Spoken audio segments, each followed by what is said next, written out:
subhanahu wa ta'ala wa ashkuru wa atubu ilaihi wa astaghfiruh. Ashhadu an la ilaha illallah wahdahu la syarika lah wa ashhadu anna sayyidana wa nabiyyana Muhammadan abduhu wa rasuluh alladhi amadda al-amanah wa ballagha ar-risalah wa nasaha al-ummah. Allahumma salli wa sallim ala abdika wa rasulika sayyidina Muhammadin wa ala alihi at-tayyibin at-tahirin wa ashabihi al-akramin al-bayanin al-muntajabin salatan wa salaman daimaini mutalazimaini ila yaumiddin. Ya Rabbi shrah li sadri wa yassir li amri wahlul 'uqdatam min lisani yafqahu qawli. Subhanaka la ilma lana illa ma 'allamtana innaka antal alimul hakim. Amma ba'du. Bapak-bapak dan mungkin ibu-ibu jamaah Masjid Al-Hidayah yang semoga kita senantiasa mendapatkan bimbingan limpahan rahmat dari Allah Subhanahu wa ta'ala, sehingga kita dapat mengalokasikan waktu-waktu yang telah diporsikan oleh Allah kepada kita, gunanya untuk merangkai bekal, merangkai kebajikan, guna modal untuk kehidupan setelah kehidupan di alam dunia yang fana ini. Ini memerlukan keinsyafan, kesadaran, ini memerlukan juga kesabaran, dan ini juga memerlukan pekerja-pekerja yang giat untuk meraih kehidupan setelah kehidupan sekarang ini. Dan ini bisa kita paham, bisa kita melakukan, dan bisa kita mengaktualisasikan segala potensi yang kita punya ini, itu semata-mata tatkala Allah berikan bimbingan kepada kita semua. Mudah-mudahan kita semua yang hadir di tempat ini, di samping sudah terbukti telah mampu mengalokasikan waktunya untuk mendaras, untuk mencari ilmu, untuk memperbanyak referensi, ini mudah-mudahan menjadi indikasi bahwa kita semua telah dipilih oleh Allah untuk mendapatkan kesempatan yang luar biasa untuk mencari bekal kehidupan akhirat nanti. Amin ya rabbal alamin. Jamaah kaum muslimin yang dimuliakan Allah, tidak disangkal lagi bahwa sesungguhnya setiap kita, setiap individu kita sangat memimpikan, mendambakan adanya yang namanya bahagia itu. Setiap personal dari kita, tidak ada yang tidak mendambakan bahagia. Setiap kita pasti mempunyai cita-cita, mempunyai impian, mempunyai keinginan untuk kita meraih yang namanya bahagia itu. Bahkan untuk meraih bahagia ini, kita aktualisasikan seluruh potensi yang kita punya, mulai dari waktu pergi pagi pulang petang, banting tulang peras keringat, bekerja dengan giat, tak lain dan tak bukan tujuannya agar kita mendapatkan bahagia. Bahkan kita juga membina rumah tangga, mencari istri yang cantik dan mempesona, mencari istri yang solehah, tak lain adalah untuk kita merasakan bahagia. Dan juga kita membangun kolega, teman-teman,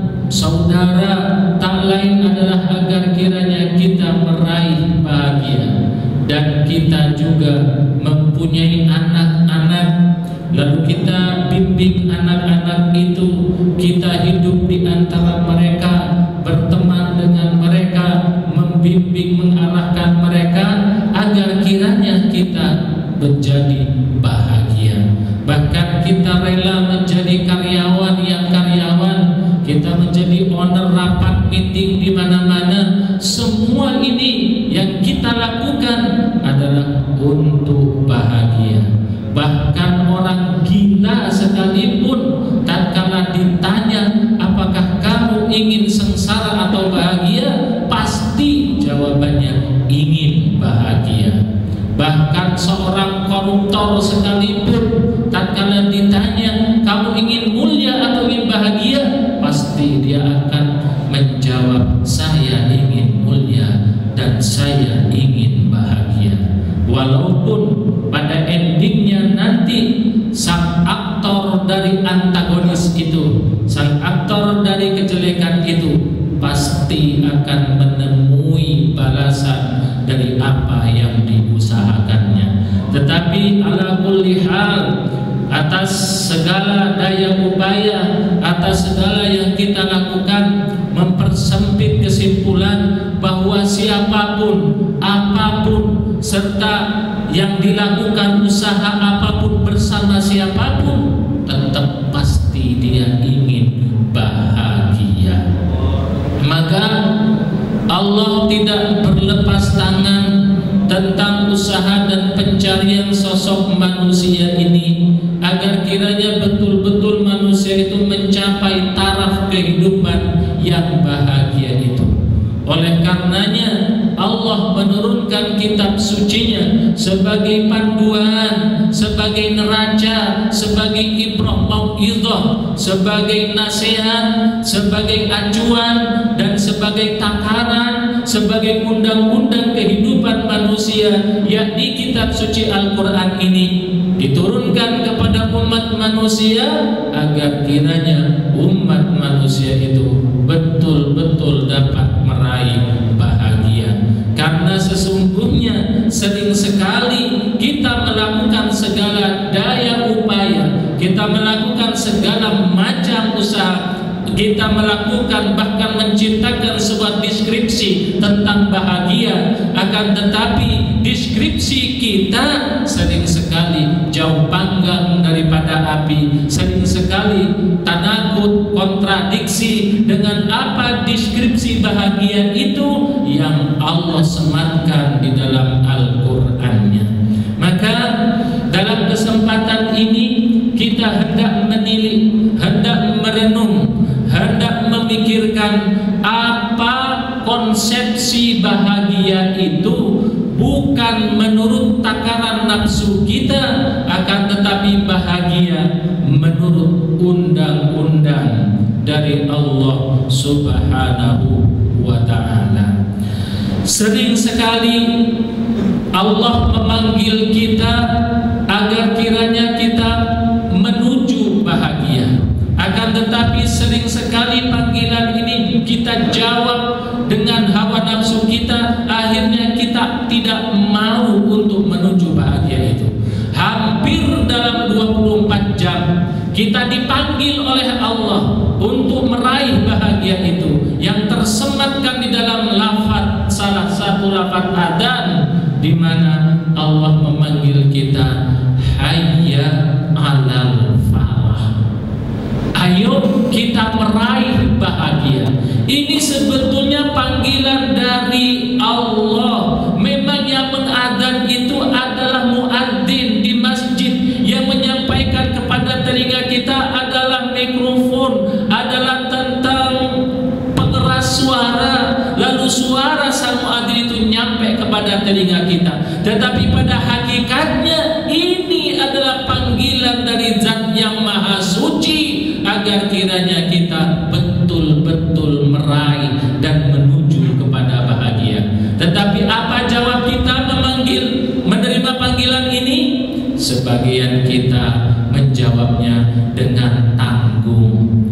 Sudah ada tanggung, lagi meeting, lagi rapat, tanggung, lagi di kamar mandi, tanggung, dan seterusnya.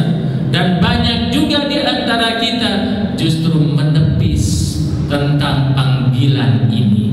Apaan sih ini panggilan adzan keras banget, lagi enak-enak tidur nih jam 12, enak banget tidur, ngapain teriak-teriak? Panggilan Allah kita persepsikan sebagai teriakan-teriakan yang mengganggu istirahat kita. Dan banyak sekali kita menerima panggilan-panggilan suci ini dengan sesuatu yang tidak connect, yang tidak real, yang justru memarginalkan dan membuang panggilan-panggilan bahagia itu. Ini dalam segi adzan saja. Maka tatkala kita buka kepada kitab suci Al-Quran yang tadi merupakan panduan undang-undang kehidupan umat manusia agar kiranya umat manusia itu menuju bahagia. Di awal-awal surat yang tersusun sebanyak 114 surat, tengok saja lembaran pertama setelah surat Al-Fatihah di dalam surat Al-Baqarah ayat pertama sampai 5 ini pun menggambarkan tentang siapa orang yang bahagia itu. Maka Allah menegaskan Bismillahirrahmanirrahim, Alif Lam Mim, Alif Lam Mim, Dzalikal kitabu la raiba fi hudan lil muttaqin.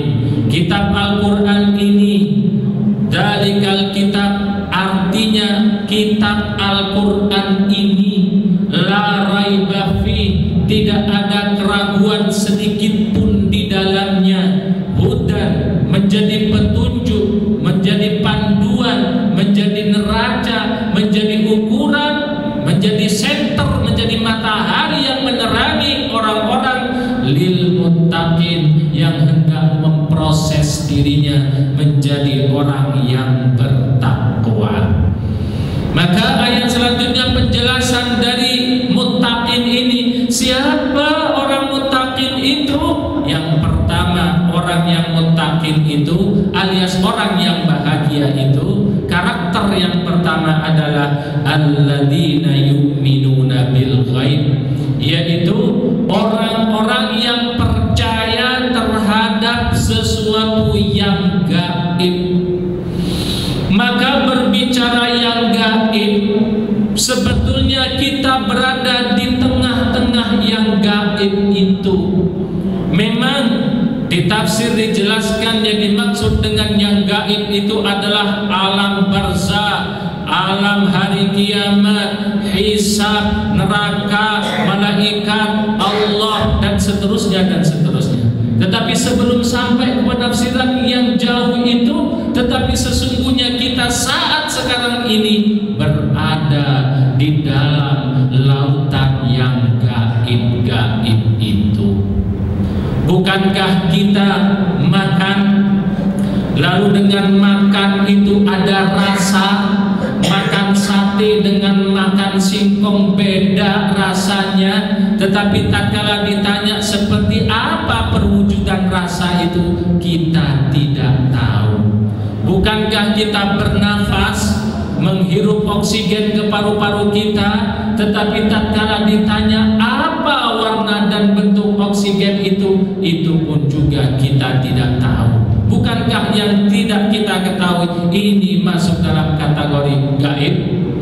Bukankah kita tatkala dipuji orang lalu merasa senang, dengan senang itu kita bangga, tatkala ditanya apa wujud dari senang itu juga kita tidak tahu.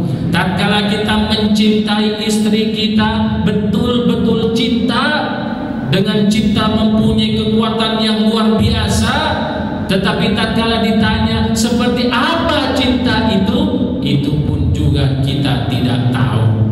Bukankah tatkala benci pada seseorang kita gerundel, kita tidak enak, tatkala ditanya seperti apa rasa benci itu juga tidak tahu. Semuanya walhasil sebelum penafsiran ke alam yang gaib betul-betul, sebetulnya kita berada di lautan yang gaib. Oleh karenanya tatkala kita hidup di alam yang gaib,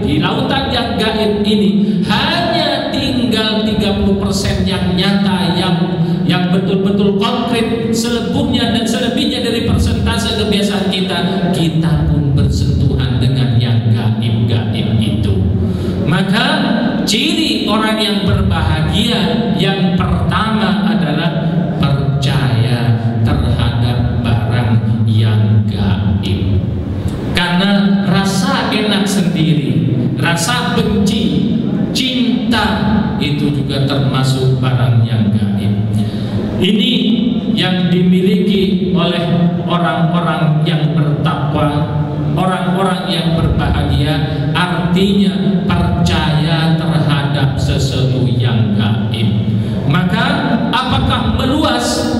Oleh karenanya tatkala berbicara yang gaib ini sangat luas, maka memerlukan tuntunan dari baginda Rasulullah Sallallahu Alaihi Wasallam. Apa sih yang dimasukkan, yang include kepada gaib-gaib yang harus diakui oleh umat Islam agar kiranya umat Islam itu selamat. Bahkan sekarang ini dengan fenomena batu merajalela, itu di balik batu juga ada kepercayaan yang gaib. Mustahil batu akik, mustahil batu giok itu bisa dibeli, mengadakan transaksi miliaran hanya sepotong batu kalau memang tidak ada sesuatu yang gaib di belakangnya yang melandasi kepercayaan dia, dan ini juga termasuk yang gaib. Apakah orang yang bertakwa itu percaya terhadap batu akik? Apakah orang yang bahagia itu percaya terhadap batu giok? Tentu gaib-gaib di sinilah pembahasannya sangat luar biasa luas sekali. Maka saya tidak menjelaskan terhadap barang yang gaib ini, tetapi saya lebih kontekstual terhadap kitab suci Al-Quran yang menjelaskan bahwa ciri orang yang bertakwa yang pertama adalah percaya terhadap barang gaib. Alladzina yu'minuna bil ghaib. Yang kedua, karakteristik orang yang bertakwa yang nantinya orang ini betul-betul bahagia adalah wa yuqimunas shalah. Dia selalu mendirikan sholat. Oleh karenanya adalah Allah Sang Maha Pencipta, tatkala menggunakan sholat selalu kosakatanya adalah aqama yuqimu iqamatan, bukan ata yu'ti itaan atau fa'ala yaf'ilu fa'ilan dan seterusnya. Selalu di dalam kitab suci Al-Quran tatkala Allah hendak berpesan membahas tentang sholat, selalu kosakatanya aqama yuqimu iqamatan wa yuqimunas shalah. Dia mendirikan sholat. Maksudnya apa? Seorang muslim itu bukan sekedar melaksanakan sholat waktu di waktunya, akan tetapi sholat itu penuh falsafah, penuh dengan pendidikan, penuh dengan renungan. Seharusnya falsafah prinsip yang terkandung di dalam sholat ini betul-betul dia dirikan dalam kehidupan sehari-harinya. Bukankah sholat itu diawali dengan membaca takbiratul ihram yang mengagungkan Allahu Akbar, bahwasannya Allah Maha Besar, tidak ada besar yang lebih besar daripada Allah. Ini falsafah ini harus kita praktekkan dalam kehidupan sehari-hari, bahwa yang Maha Besar adalah Allah. Istri kecil, mobil kecil, profesi kecil, batu akik kecil, dan seterusnya dan seterusnya. Selain Allah, seharusnya dia mendapatkan porsi dalam pikiran kita sebagai hal yang dikecilkan. Ini yang dimaksud dari falsafah takbiratul ihram itu. Maka atasan kita kecil, maka kita harus taat hanya kepada Allah. Kolega kita kecil, partai kita kecil, alma mater kita kecil, komunitas kita kecil, madhab kita kecil, apapun yang selain Allah seharusnya mendapatkan porsi di dalam mindset kita, bahwa itu tidak layak untuk kita agungkan, untuk kita besar-besarkan. Yang berhak kita besarkan, yang berhak kita junjung tinggi, yang berhak kita loyalitas kepadanya hanya Allah Subhanahu wa Ta'ala. Ini baru falsafah dalam sholat yang terdapat dalam kalimat Allahu Akbar. Bagaimana falsafah rukuknya, sujudnya, istirafnya, dan seterusnya, maka sholat ini betul-betul renungan pendidikan filsafat yang luar biasa, yang seharusnya ini kita dirikan dalam kehidupan real sehari-hari kita. Dan inilah yang dimaksud oleh Allah mengapa sholat memakai kosakata qama yuqimu. Maka ciri khas orang yang bertakwa yang kedua adalah orang yang mampu mendirikan sholat. Bukan sekedar sholat nunggang-nungging di masjid saja, tetapi betul-betul realitas kehidupannya disetir, dibimbing oleh falsafah yang terkandung di dalam sholatnya. Karena untuk apa sholat rajin berjamaah di masjid, tetapi di kantor justru menjadi biang kerok? Untuk apa sholatnya rajin, tetapi justru dalam realitas kehidupan sehari-harinya menjadi koruptor, menjadi maling, menjadi begal yang merugikan orang-orang di sekelilingnya? Tentu ini yang tidak dikehendaki oleh Islam, alias sholatnya rajin, malingnya juga rajin. Jamaah yang dimuliakan oleh Allah, karakteristik yang kedua adalah orang yang bertakwa itu adalah orang yang mampu mendirikan sholat. Lalu yang ketiga, sesuai dengan kontekstual surat Al-Baqarah lembaran pertama, yang ketiga adalah wa mimma razaqnahum yunfiqun. Dan dari apa yang Allah anugerahkan dia berinfak. Kalau bahasa Jawanya wa mimma, dan dari sesuatu, razaqnahum, yang telah kami, kata Allah, berikan rizki mereka, yunfikun, berinfak. Dan ini 3 item, 3 varian, 3 kriteria ini adalah ikut dalam satu ayat. Artinya tidak ada beda.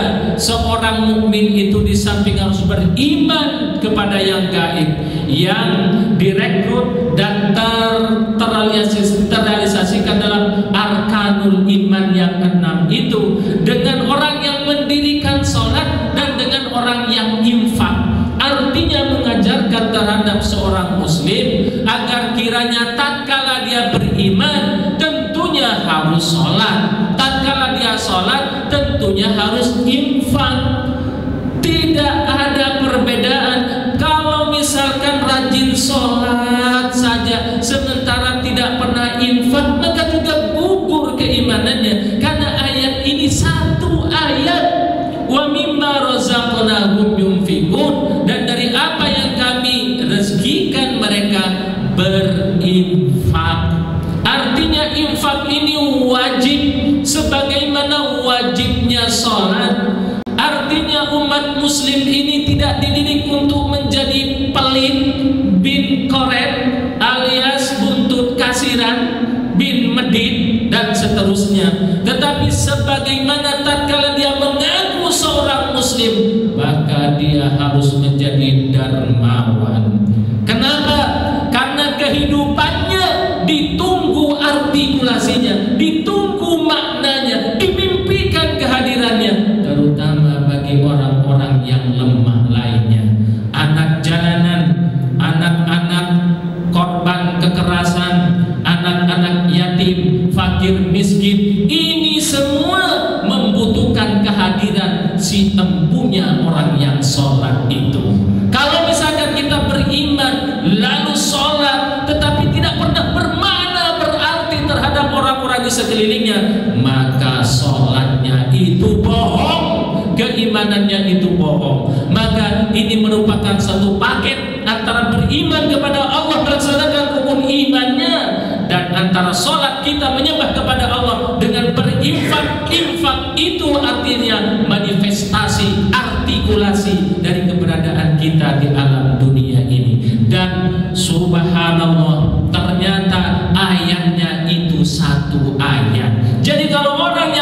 sholat saja tidak pernah berinfak, itu sholatnya bohong. Yang ketiga. Yang keempat, ciri orang yang bertakwa itu adalah walladzina yu'minuna bima unzila ilaika wa ma unzila min qablik. Orang-orang yang beriman terhadap kitab-kitab terdahulu, beriman terhadap suhuf Ibrahim, beriman terhadap Tauratnya Nabi Musa, beriman terhadap Injilnya Nabi Isa, dan beriman terhadap kitab-kitab sebelum Al-Quranul Karim. Maka ini indah sekali. Islam mengajarkan agar kiranya kita beriman, dan ini menjadi rukun, bahwasannya kita harus beriman terhadap umat-umat terdahulu, beriman terhadap nabi-nabi umat terdahulu, beriman terhadap kitab-kitab umat terdahulu. Maka sebuah cerita, berkumpullah para agamawan. Agamawan ini terdiri dari umat Yahudi, lalu satunya dari umat Katolik atau Kristiani, lalu satunya lagi terdiri dari umat Muslim, Pak Ustadz, Pak Kiai. Berbincang-bincanglah para agamawan ini, lalu nyeletuk omongan dari umat tokoh Yahudi. Kata orang Yahudi, wahai saudara-saudaraku agama Islam dan agama Kristen dan agama yang lainnya, siapa di antara kita yang berhak masuk surga?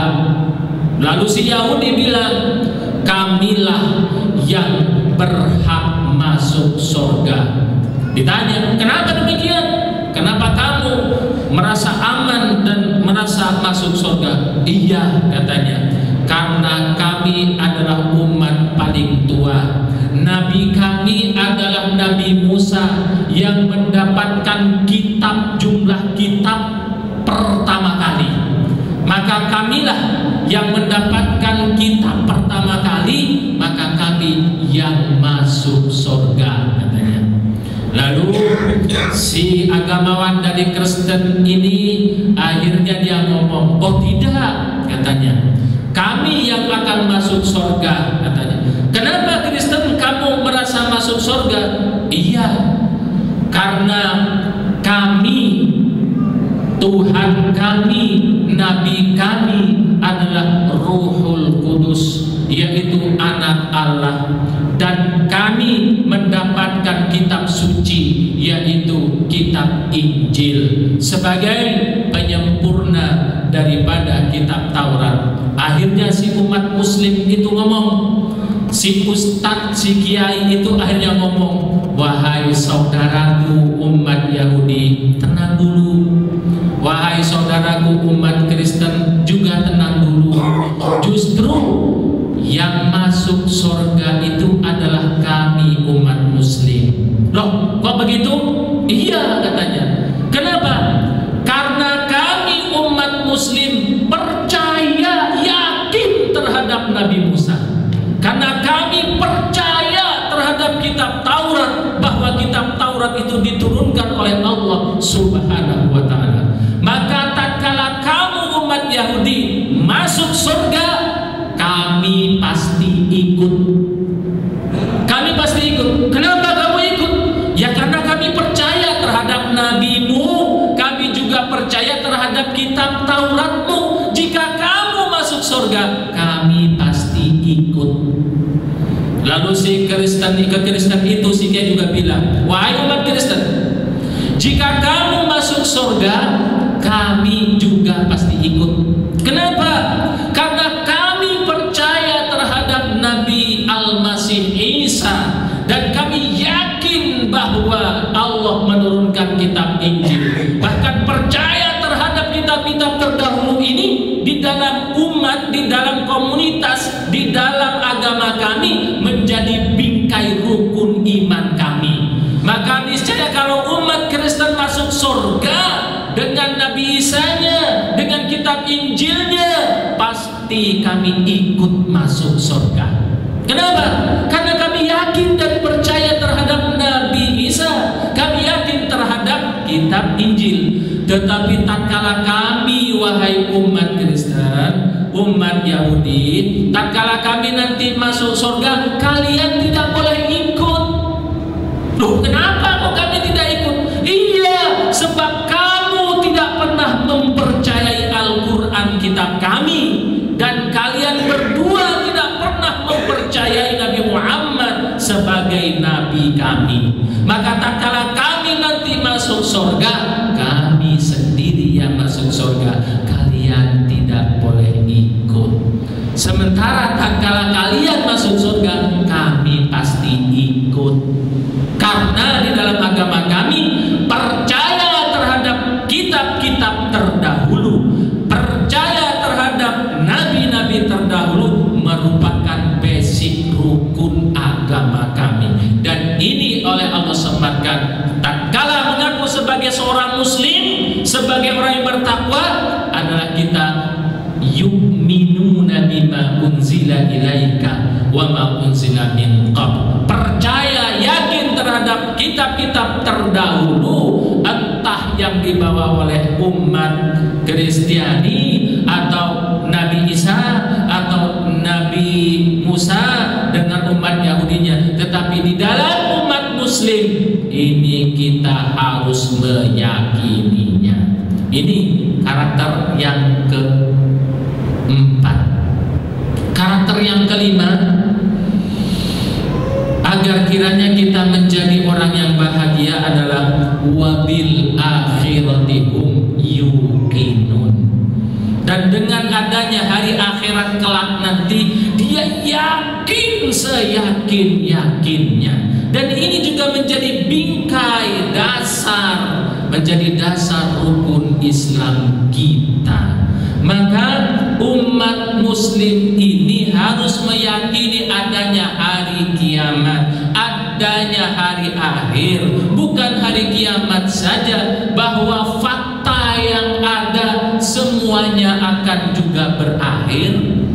Kita juga akan berakhir.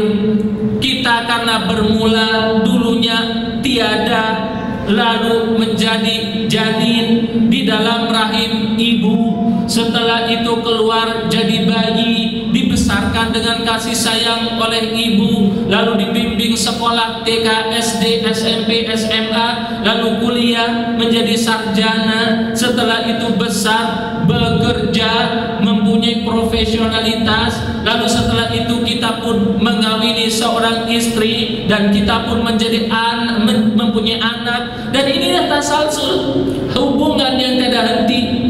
Dan inilah kita akan segera tiada juga. Maka masa akhir masing-masing kita pasti terjadi. Karena fakta dari wujud alam semesta ini menandakan bahwa semuanya juga akan sirna, akan binasa, akan mengalami hari akhir itu.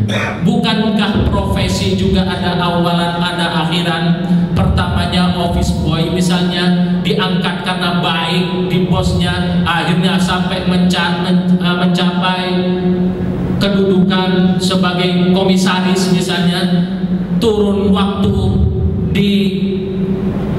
digiring oleh waktu, setelah mencapai tempat itu akhirnya pensiun juga, setelah pensiun almarhum juga. Begitupun di TNI misalnya, dari belajar kopral, lalu letkol, lalu kolonel, lalu jenderal berbintang 4, setelah itu pensiun juga, setelah pensiun almarhum juga. Bukankah ini semua fakta yang tidak memerlukan dalil yang muluk-muluk, tetapi untuk melihat dengan jujur saja, menggunakan kecerdasan kita saja, ini sudah cukup bahwa sesungguhnya semuanya akan berakhir. Dan di akhirat nanti, in khairan fa khairun wa in syarran fa syarrun.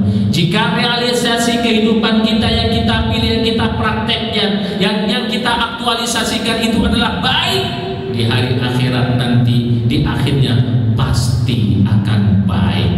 Tetapi dalam realitas kehidupan sehari-hari kita jika menjadi antagonis, menjadi maling, menjadi koruptor, dan menjadi yang antagonis yang lainnya, pasti juga akan jelek. Maka sebagai seorang muslim harus yakin terhadap hari akhir ini.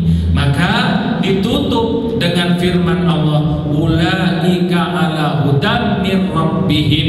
Itulah mereka-mereka yang berada di atas petunjuk dari Tuhan mereka. Wa ulaika humul muflihun. Dan itulah orang-orang yang bahagia. Itulah orang-orang yang bahagia. Di dalam ayat 5 ini, di dalam surat Al-Baqarah ini, tidak diprioritaskan sebutan tentang harta. Tetapi orang yang bahagia itu mempunyai karakteristik 5 karakter. Yang pertama, yu'minuna bil ghaib, percaya terhadap barang yang gaib. Yang kedua, wa yuqimuna shalah, mendirikan salat. Yang ketiga, wa mimma razaqnahum yunfikun, berinfak tidak pelit. Yang keempat adalah alladzina yu'minuna bima unzila ilaika wa ma unzila min qabl, percaya terhadap kitab-kitab terdahulu. Dan yang terakhir, wa bil akhiratum yuqinun, terhadap hari akhirat dia yakin. Tidak ada sematan skala prioritas harta, duit, finance. Lalu kita bertanya, mengapa dalam kehidupan kita sekarang ini justru harta yang mendapatkan skala prioritas? Apakah harta betul-betul akan menjamin bahagia? Jika ingin bahagia, realisasikan karakteristik 5 ini, karena Allah berjanji dan menunjukkan ulaika humul muflihun, itulah orang-orang yang bahagia. Mudah-mudahan kita semua mendapatkan bimbingan dari Allah Subhanahu wa taala, sehingga betapapun beratnya kita mampu merealisasikan 5 karakter